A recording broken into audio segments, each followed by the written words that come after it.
Chapter 2 Sergeant Farrell 2. If a cat can catch mice, a Chinese emperor once said, it's a good cat. Rita Vertasky was a very good cat. She killed her share and was duly rewarded. I, on the other hand, was a mangy alley cat padding listlessly through the battlefield, all ready to be skinned, gutted, and made into a tennis racket.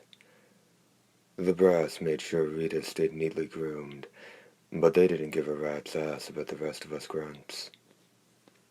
PT had been going for 3 grueling hours, and you can be damn sure it included some effing ISO push-ups.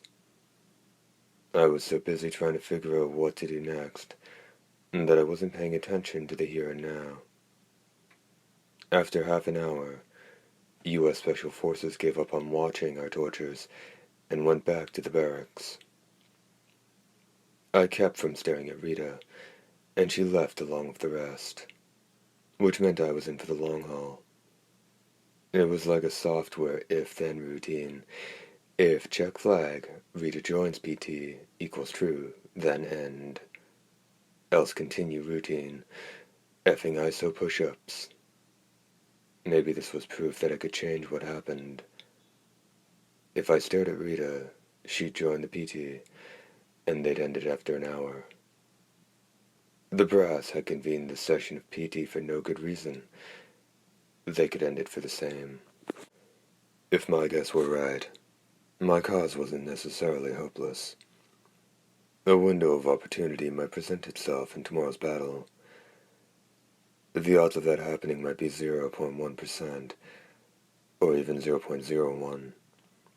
But if I could improve my combat skills, even the slightest bit, if that window were to open even a crack, I'd find a way to force it open wide.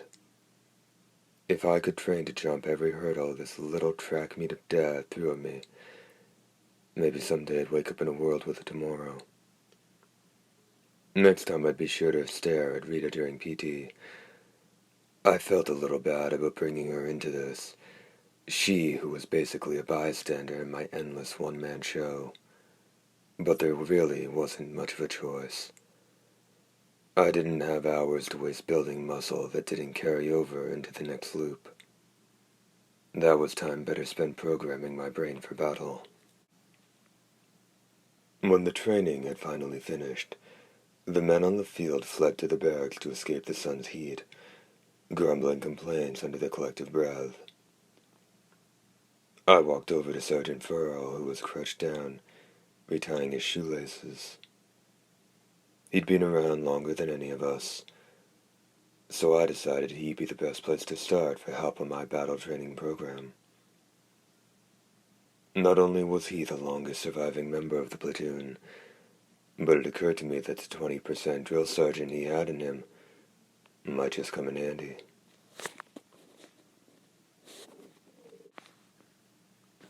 Waves of heat shimmered above his flat-top haircut. Even after 3 hours of PT, he looked as though he could run a triathlon and come in first without even breaking a sweat. He had a peculiar scar at the base of his thick neck, a token from the time when they'd worked all the bugs out of the jackets, and had had to implant chips to heighten soldiers' reaction times. It had been a while since they'd had to resort to anything so crude. That scar was a Medal of Honor, 20 years of hard service and still kicking.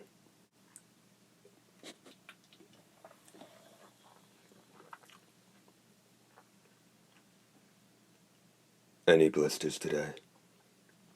Farrell's attention never left his shoes.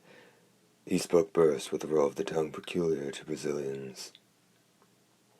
No. Getting cold feet? I'd be lying if I said I wasn't scared, but I'm not planning on running, if that's what you mean. For a greenhorn fresh out of basic, you're shaping up just fine. You still keeping up with your training, don't you, Sarge? Try to.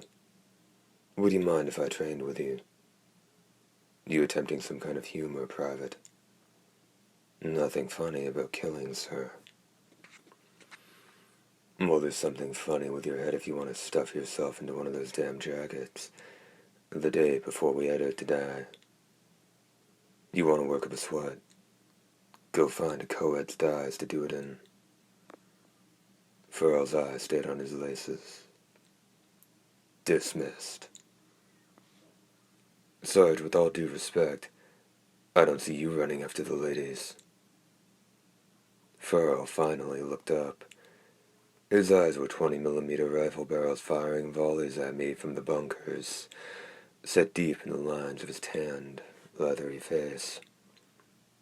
I cooked under the glaring sun. You telling me you think I'm some sort of faggot who'd rather be strapped into a jacket, reeking of sweat, than up between a woman's legs? That what you telling me? That's not what I meant, sir. Right then. Take a seat. He ran his hand through his hair and patted the ground. I sat down as a gust of ocean wind blew between us.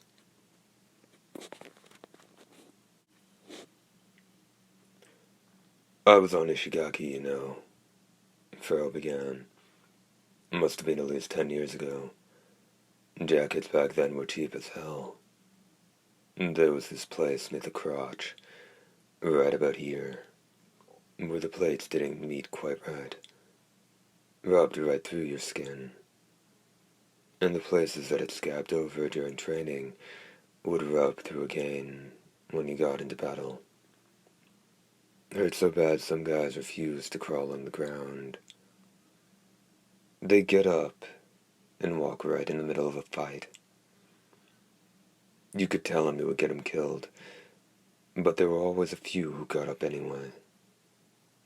Might as well have walked around with targets painted on their chests. Farrell whistled like a falling shell. Lost a bunch of men that way.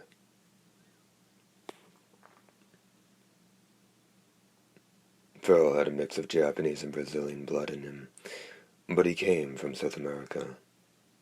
Half that continent had been ravaged by the mimics. Here in Japan, where high-tech was cheaper than good food, our jackets were precision pieces of machinery. Still, there were plenty of countries where it was all they could do to send their troops off with a gas mask, a good old-fashioned rocket launcher, and a prayer. Forget about artillery or air support. Any victory they did happen to win was short-lived. Nanobots spilling from mimic corpses would eat the lungs out of whatever soldiers that were left. And so, little by little, lifeless deserts spread through the lands people once called home. Farrell came from a family of farmers. When their crops started to fail, they chose to abandon their land and move to one of the islands in the east. Safe havens protected by the wonders of technology.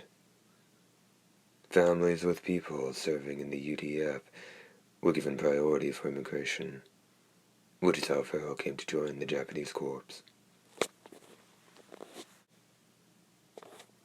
These immigration soldiers, as they were known, were common in the armored infantry. You ever hear the expression Kiryobaru? What? I asked, startled to hear the Japanese. It's an old samurai saying that means strike down your enemy and learn. I shook my head.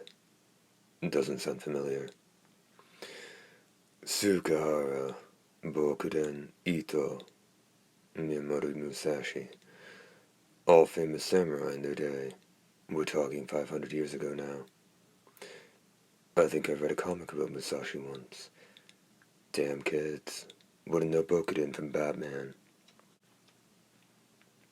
Farrell sighed in exasperation. There I was, pure-blooded Japanese, and he knew more about my country's history than I did. Samurai were warriors who earned their living fighting, just like you and me. How many people do you think the samurai I just named killed in their lifetimes? I don't know. If their names are still around 500 years later, maybe 10 or 20. Not even close.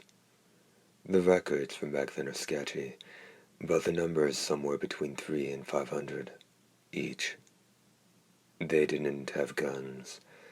They didn't have bombs.